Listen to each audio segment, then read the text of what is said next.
Okay, so next up, we have an amazing panel. So this panel is comprised of industry leaders who walk the walk and talk the talk about climate change. We are going to have a very exciting and robust. I have not given them a lot of information because I wanted to hold it on to it myself and make it a really authentic and engaging conversation. I know a lot of panels, sometimes they want to be prepared to know the questions. Well, these folks don't, because that's not how I roll. So I would like to introduce all of our panel. If you can come up to the stage one at a time. Wojtek, zero waste chef and author, master class. Take second seat there. Mark Cerise, Vice President of Custom Culinary and Griffith Foods. There you are. Nina McGrath, Content Area Lead, European Food Information Council, UFIC. Nice to see you, Nina. Will Browning, Director of Growth at Sustainable Restaurant Association. This is all brought to us by Winnow, a fabulous AI waste prevention system. So, now I'm going to need to kind of see everybody. And I do need water, because I am who I am. I'm not turning my back on you, I just need to be a little bit more towards everybody. So, today we are talking about something that everyone needs to know about. This is not a maybe, this is not a kind of. I want you to think, because I like to bring everybody into the fold here, right? Think about the menu you're creating and you have in your place right now. Whether it's something you're doing it on your own, it's your side hustle, it's your main business, it's your hotel, it's what you're doing as an educator. Is this menu designed for climate change, for the future, or are we still creating menus for a world that no longer exists? Right? Are we creating menus that are designed for the future, or are we just protecting the past? So I want you to think about this question as we go through this. So hold on to that menu. Like, even if you're thinking, the topic today is 2050, looking at the menu and where it needs to be. And the panel that I have here will give you direction on maybe how you can help shape that and get to that end. But even if you're thinking right now, is my menu still 2026? Can it be good for 2030? Am I even there yet? So that's what I want you to think about while we're doing this. So when we sit here today, I'm going to give you each 30 seconds, because I am to the timing. I love to be on time every time. Ask my students. I'm going to give you 30 seconds just to tell me who you are in relation to this 2050 menu, what you bring to the table for us today. Well, yeah, you're at the front. Brilliant. Yeah, so I'm Will. I'm from the Sustainable Restaurant Association. So we support chefs and food service businesses, everything from restaurants to hotels, all around the world, by helping them understand kind of what's the baseline of the sustainability of their operations at the moment and what they need to do to improve on that. So we have a framework called Food Made Good, which helps them look at everything from sourcing to waste to social kind of sustainability, and helps them understand where they're at now and how to get better. Fabulous. 30 seconds. Perfect. Nina, go ahead. Hi, so I'm Nina McGrath from UFIC. We're a non-profit organization actually trying to speak to consumers and the general public and help them to eat healthier and more sustainable diets. But today I'm representing the Food Choices for Life project. I'm going to share some of the consumer survey results that we got from there, what they like to see in eating out environments and what could help them to choose more sustainable in that setting. Perfect. 3 seconds to spare. Mark? Griffith Foods is a purpose-driven company that lives off of 3 aspirations of a regenerative future, sustainable nutrition, and serving the underserved. And because we're a product development company, we really are invested into farmers all around the world, and looking for shared value opportunities in which we support the small farmer, but also be able to expand that into growing areas and different ways of growing that are more regenerative. So you heard much of that yesterday, and a heavy investment into hero ingredients. Perfect. Wojtek? I'm Wojtek Wejg. I'm a zero waste and plant-based chef. I opened the world's first zero waste and vegan restaurant in the world, wrote a book for chefs about food waste prevention, and now I joined a company called Winnow as their zero waste culinary advisor. And all of my work is focused on helping chefs reduce and prevent their food waste by changing their mindset. All right, so we know who everyone is. We have an amazing panel. We want to get to 2050. So before we get to building a menu, we've got to really sort of think about, we start at the plate, right? So Wojtek, I'm going to ask you, you're at the far end and you've last spoken. What are you thinking about when you create a dish? If you're thinking sort of futuristic, we've got to start at the dish. We don't start at the menu. We don't start at supply chain. We got to start right at the dish. Tell me what you think about first. When thinking of future, I think that we have to go back to the past rather than inventing brand new things. So I talk a lot about food waste and reducing food waste, and what that means to me in a kitchen is that we naturally utilize everything that comes into our kitchen. So that's all parts of the ingredients, first of all, and then also cooking in a way where we produce the right amount of food and have basically nothing left when we cook.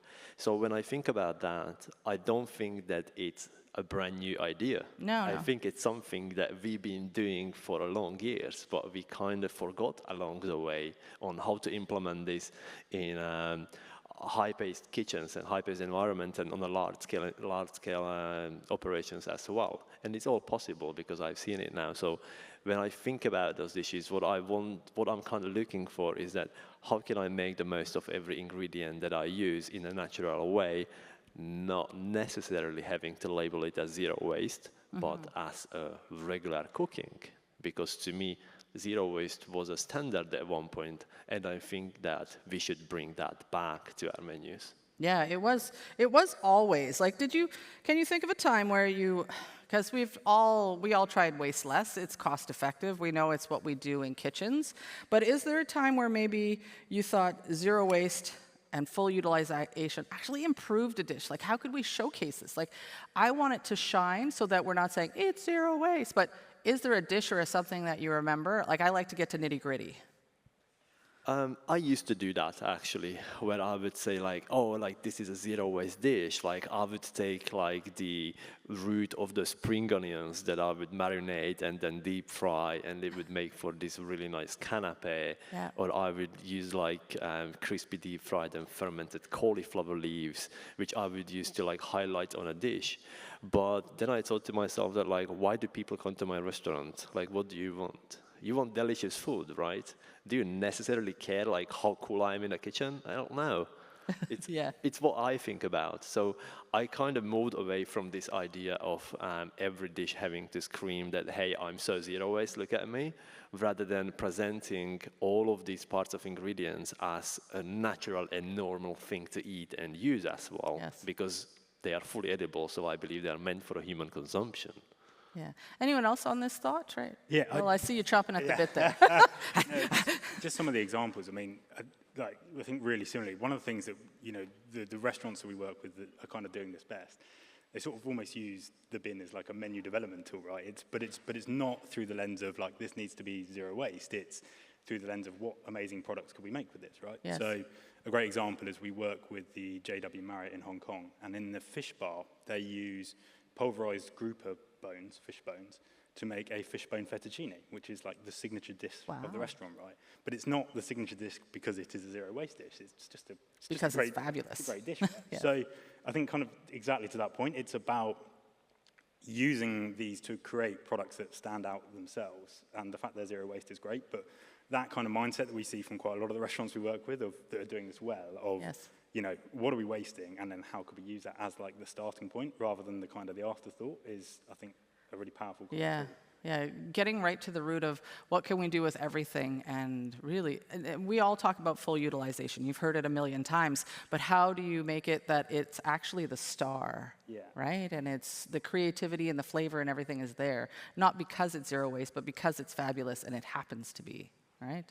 Nina, did you have a little? Yeah, I just wanted to add, because it links directly, you know, we surveyed thousands of consumers across Europe, and they said exactly that. You know, they do want sustainable food, but what they want more is tasty food. Yeah. And they want you to describe it as tasty, not as sustainable.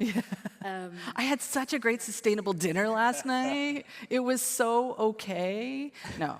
Exactly. So, I mean, it's clear from them Yeah, okay. So we've thought about the dish. We think about using everything, right? Maybe we use things fully, but we have to decide how we're getting things. So Mark, I'm coming to you with sort of supply chain. You've got big business and you understand the supply and working with people and getting to things, right? So if the dish is sort of your starting point, sort of what would you think, if we're looking at suppliers, what's one change that's sort of happening, maybe within the supply chains, that chefs need to be paying attention to? Well, I think in terms of supply chain is figuring out where your items are coming from. A lot of times items can't be replaced. It's very hard to procure locally sourced cinnamon in the UK. Doesn't exist. So minimizing the distance between where ingredients are coming from and the location in which you're at is a great way to do that. Some of it's unavoidable if we're going to cook really at a global level, but minimizing that and understanding where your food is coming from, how it's getting to your door, and being aware of that and gearing your menus and your recipes around that. I think many of you already do that in terms of creating as very local or farm to fork as possible. But how do we expand that to those things we can't get locally and being judicious on what and where and when we purchase?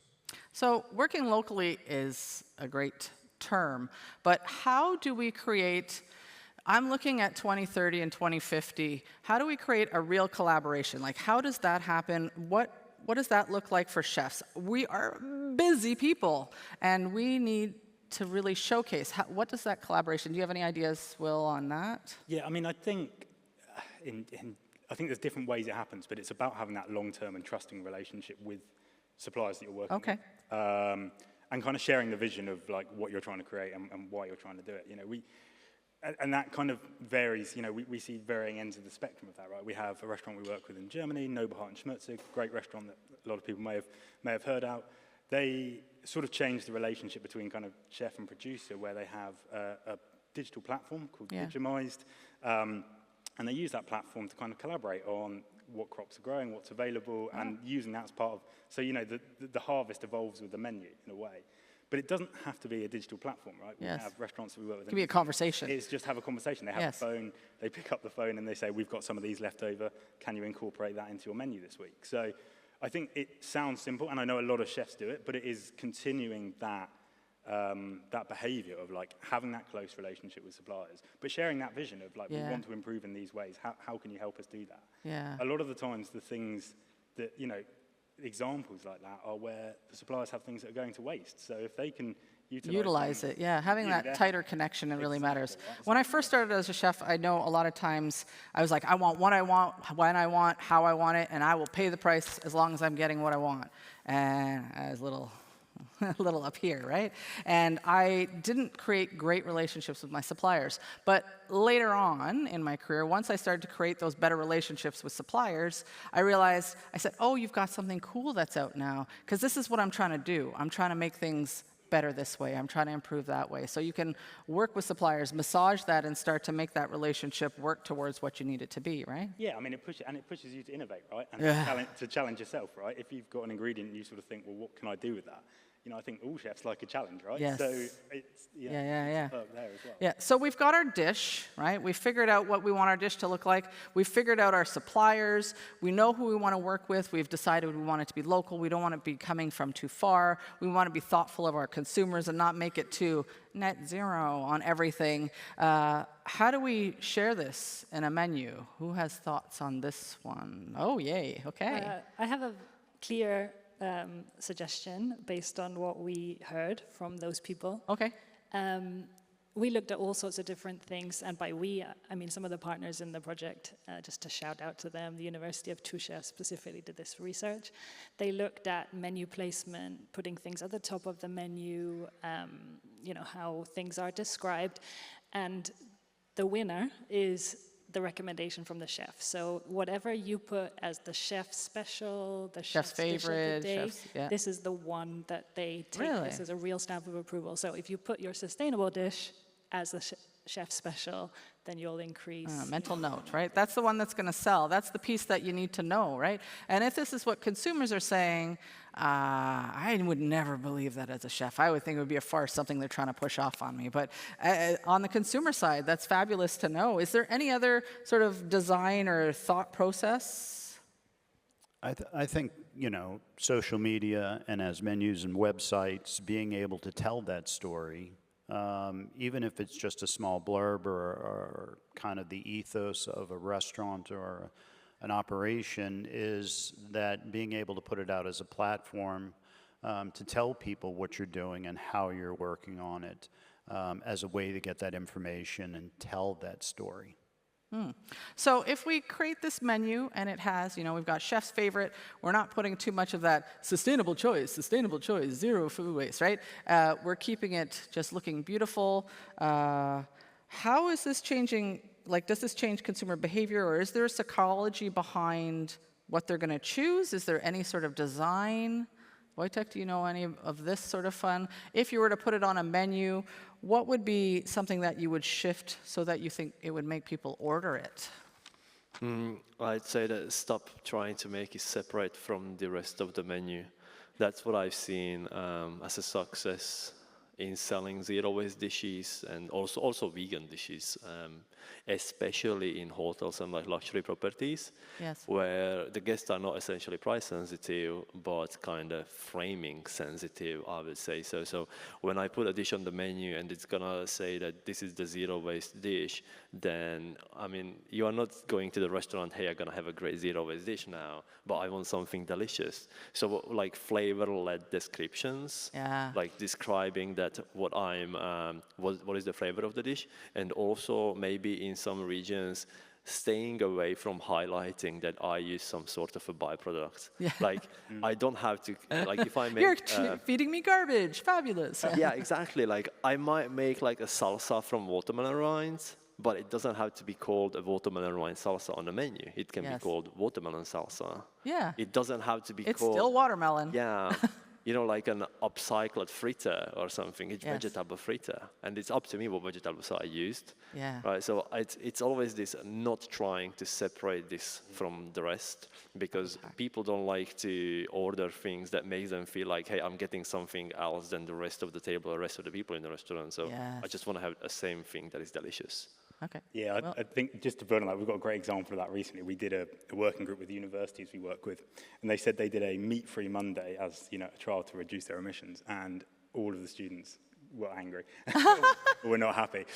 But then what they did actually is change. They dropped meat-free Mondays, and instead of a meat lasagna, they Yeah. just introduced pulses as opposed to meat. So they were kind of thinking of it as sustainability by stealth, right? So there are things like that that you can do to bring in ingredients without necessarily needing to promote it. Because if you have a lasagna, the mushrooms, the beans, the pulses, Yes. things like that, it still tastes incredible. Yes. You don't So need- flavor first, right? So creativity, still, we have to have, when we have our chef hat on, even through sustainability, through regenerative, through all these pieces. If you don't wear your creative hat, if you don't have it flavor first, people are still not going to want to eat it, right? So we've gotten to, so we start at plate, we move into sort of supply, we've got to the menu, we think about how the consumers are going to choose. So where do the chefs sit with this? Like, are we disruptors? Are we influencers?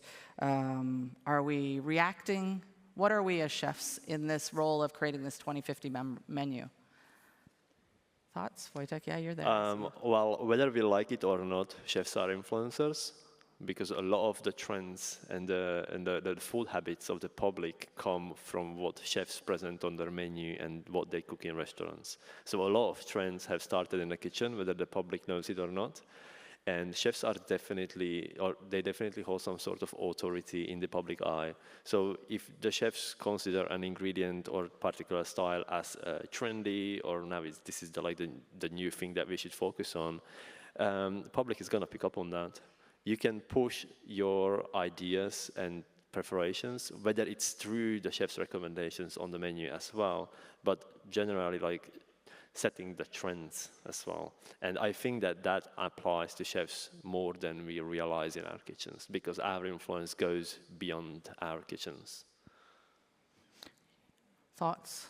Yeah, I just echoing that and saying that ambassadorship to drive market pull is, I think, key. Can I also just add, because what we see a lot is what you call the intention behavior gap for people, because a lot of them want or like the idea of eating more sustainably, but they're not yet taking the action. So they're thinking about it, they're in a contemplation stage.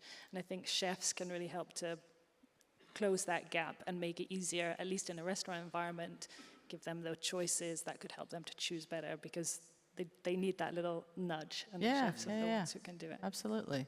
They do need the nudge. And I mean, a lot of times I always think, you know, especially in my younger chef times, and even sometimes now I'm like, oh, I want to see what's on trend. I want to know what's happening in the world. I want to check out the trends. And you are the center of your plate. I keep telling my students this. You are the center of your plate. You create the trend. You decide what's happening. You are the change agent. You are the one that's going to motivate people and decide what they're going to eat. If you're not choosing it, who is, right? Yeah, I mean, I thought the demonstration at the beginning of today was a perfect example of that, right? Of like chef's role as like an innovator, an experimenter, right? Talking about ingredients, methods, things to use, you know, the stinging nettles. I had no idea of the protein content of stinging nettles. Yes, it's fabulous. Before this morning. But, you know, that, to your point, is like helping to set the trend, I think. Yes, it is setting the trend, and it's shifting the mind of consumers as well, right? So we're going to talk about what are quick wins. So all the chefs are here, and they're saying, you know, I'm going to think back now to that menu that I have right now. Is it ready for 2030? Is it ready for 2050? I want to know something from each of you, so I'll give you a second to think about it. Something tangible, right? For every chef in the room, young chefs, senior chefs, educators, guests, that can do a change that they can make tomorrow. No extra labor, not a major cost, something that's going to have real impact that can change and make their menu more ready. Who has first?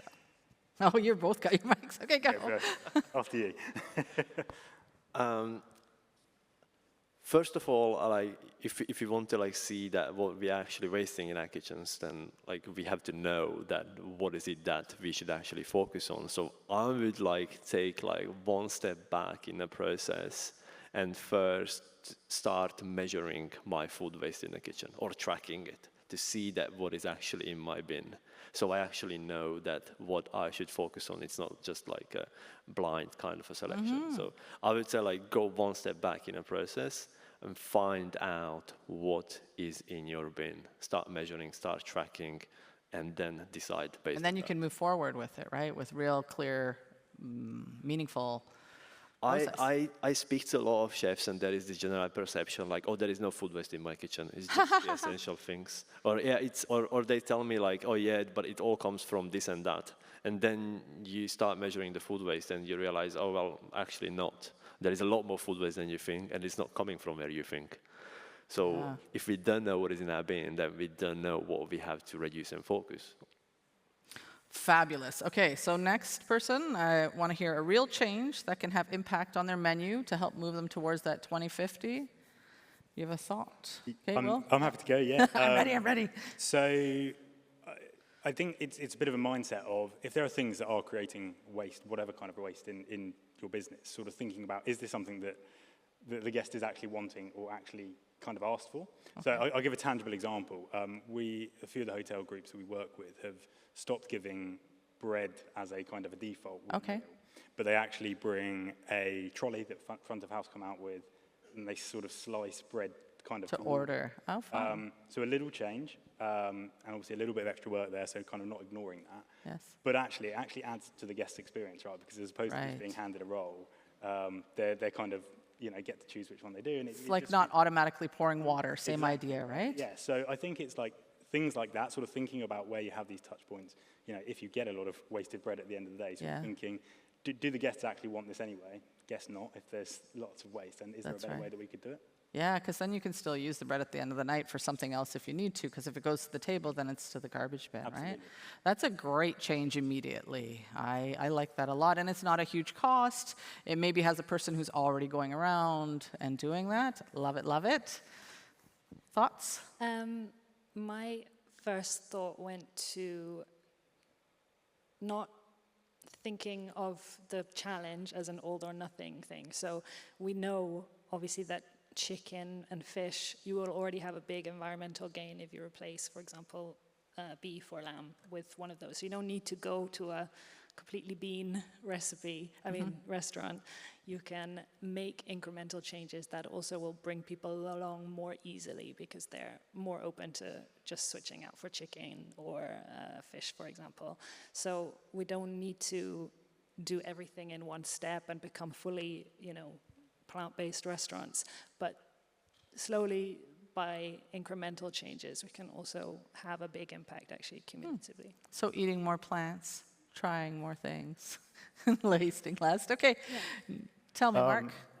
Looking at 2050, there's a number of issues that I see coming up, and we can't ignore, in addition to sustainability, I think sustainability will be done by necessity because we will have limited amount of resources to work with, but I also think the focus with many medical advances into targeted nutrition and biomarkers of people customizing the nutrition that they need to prevent diseases, it'll eventually fall back on chefs to be able to provide as much nutrient density as they possibly can within the dishes that they create.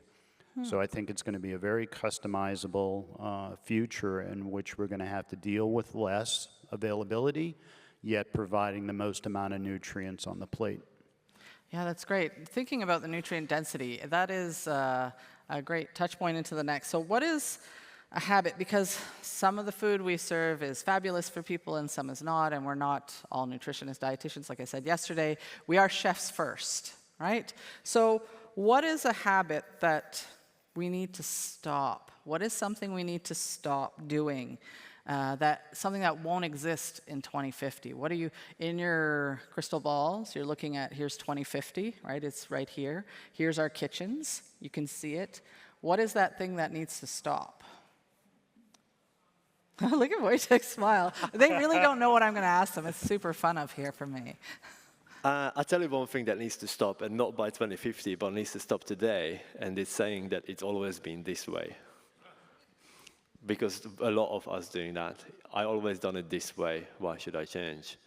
That's why you should change. Because you always done it this way. Always done it this way. Oh, I hate that sentence. It doesn't matter. Yeah, clap for that. That's really good. I like that. I like that. Because it's always been done this way. It is my most dreaded for any meeting or any place I go to or anyone I speak to. Well, we've always done it this way. Yeah, that is a great, we need to stop. It can no longer exist. Other thoughts? I dropped the mic after that. So we've gone from the plate. So let's go back to the plate. So we've shaped the plate. We've thought about what we want to do. We make sure that we're using things that are tasty. We're describing it well. We're working with our suppliers. How many of us are doing all of these things already? Anyone doing all of these things already? Okay, so we have some work to do. Okay, so then we've gotten to the plate, we've done the supplier, we've put it onto the menu, we've thought about the guest and how they're going to choose things. Is there anything that we could do to act? Because we are impacting, like this menu is not just who we are as chefs on paper and what we make as food. We are impacting millions, nay, billions of people. Is there something that we should be doing that could help move this forward? Like, we want to leave these chefs with something, and I know you've given your piece of information, but when you think about that plate, what is something else that they can be doing to really effectively change how they're creating menus?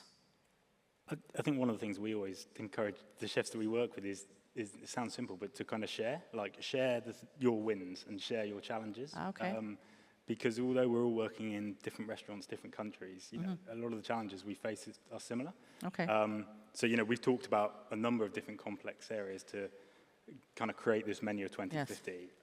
We can't do it on our own. It's not something that any individual can change. So I think there is definitely a kind of collectivism of connect, share. Is this shared, you mean like in a social media sense or person to person or at networking events? What does your share look like in real terms? I mean, I think that kind of varies on the individual because I think, you know, I wouldn't want to sort of say just put it out on social media. Not everyone's on social media, yes. Right? So I think it's about working out how works best for you. Yes. And even if you feel, we sometimes feel quite nervous about talking about sustainability. Yeah. So if that's the case, maybe it's sort of finding partners that will share with you. Okay. Whether that's organizations or whether that's other chefs who can kind of help you tell your story and, share between Yeah, or associations like you belong to, you can help them find the words sometimes, right? So is collaboration needed for this? What do you think?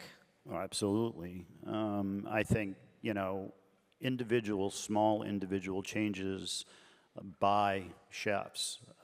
As a single chef, it may not seem like the impact is so great, but the collective of all is what's going to take to make the change. What kind of real terms collaboration should we see, do you think? Anyone? I think simply sharing knowledge with each other, and through forums like this, through associations in different countries, being able to share. I'm sorry I jumped in on there. I didn't want to. Go ahead, Nina. Maybe another thing to consider is how to collectively measure those changes. Oh, right. Yes. I mean, we struggle with this a lot in our organization as our work is in a little way intangible, but by putting together what everyone is achieving and somehow being able to put numbers on it, I think that can also motivate to keep going. I mean, the presentation this morning from Electrolux Foundation was really inspiring for that reason, because you see the cumulative effect of lots of different actors doing. And so I don't know if that's a challenge for the World Chefs organization, but somehow, or your organization, to measure the impact and show it as well, to inspire more and more to join in. Yeah, it's really measuring. And I find chefs a lot of the times they'll say, yeah, I want to measure it. I don't really have time for that. Is there a way that we can measure it that's not too complicated, that, you could have it at the pass and say, okay, I've changed this, this part of the menu and I've moved it to here. Whoever's on the pass calling it, just tick how many we're getting, or go to your POS system and see what's selling and what's not. Share the numbers back with your team and say, look at what we've done. We've moved it. Like, we've helped things change. We've helped make it better. We've changed to where we need it to be. Is there any tracking systems or things that you should be noting? Is there anything our grown-up smart panel knows about? I sort of feel bad because it's a bit of a self-plug here. But Okay. That's kind of exactly what we do. Okay. The Food Made Good framework. So we're looking, it's about 200 questions that a business can do. We're looking at sourcing, waste, environmental and social sustainability. You kind of answer them and you get basically rated as are you 0, 1, 2, 3 stars across all of those different areas. Okay. And then you can use that as a baseline to kind of drive improvement. So, All right. So So have a consultant work with you in some way, shape, or form, then maybe, right? We're sort of one way, as you said. I think having that external validity or that external partner coming in and kind of looking at what you're doing and sort of saying, well, here's how you compare to others out there doing it, is sometimes a useful kind of voice to have in the room, I think. Yeah, absolutely. So I have 2.5 minutes. I'm going to ask them for final thoughts shortly. But I wanted to see if anyone had any questions about 2050. As you think about your menus and you look up from your phones for a second and you tell me, is there something that you want to know about the 2050 menu? What is something that you think, how can I do that? What can I get to? I'm not afraid. I'll repeat what you say louder. Tell me, Peter.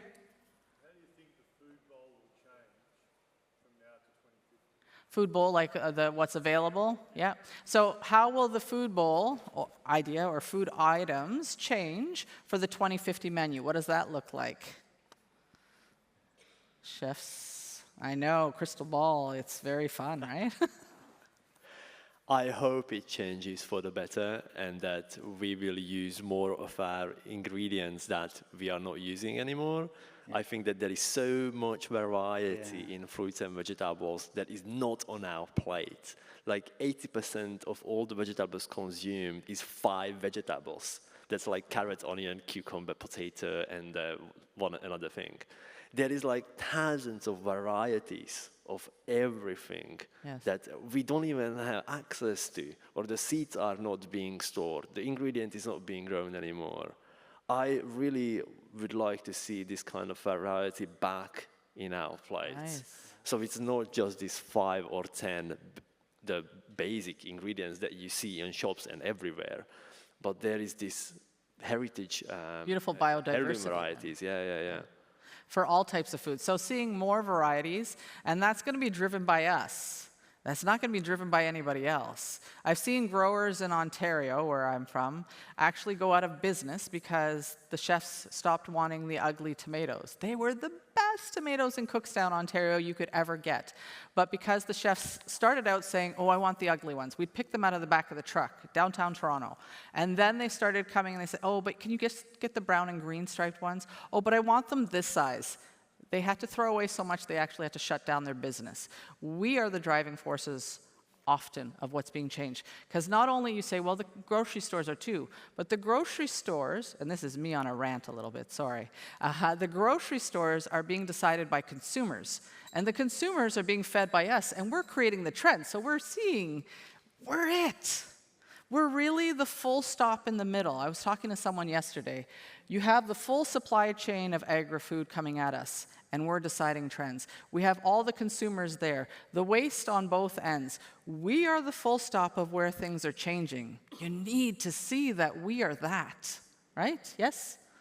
Any other thoughts on what our food bowl might look like? Yeah, I agree with the biodiversity of our produce and our crops, but I also think there's going to be diversity within what we consider protein. Not necessarily 100% plant-based protein, but incorporating plant-based proteins along with animal proteins, a much more of a hybrid approach. So I see that as something that's going to be necessary, not because we want to change that and make it different. I think it's going to be a necessity. Right, so we do come to the end of our panel. Is there any last thoughts? Are you all okay with what you've shared today, even though you came in completely blind and did not know where I was taking you on this journey? You're all okay? Well, I wanted to share just a little something. You know, our menu isn't something we wait for, right? It's right now.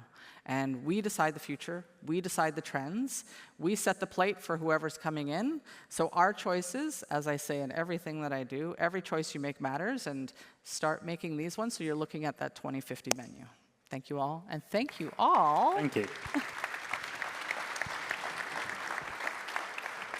Well done. Cheers. George, come up and help you. Sure, let's 2 and 2. That's you. What a great panel, everyone. Give another round of applause for them, ladies and gentlemen. This panel was brought to you by Winnow Solutions, and thank you so much for bringing Chef Wojtek Weg here. That was really fantastic.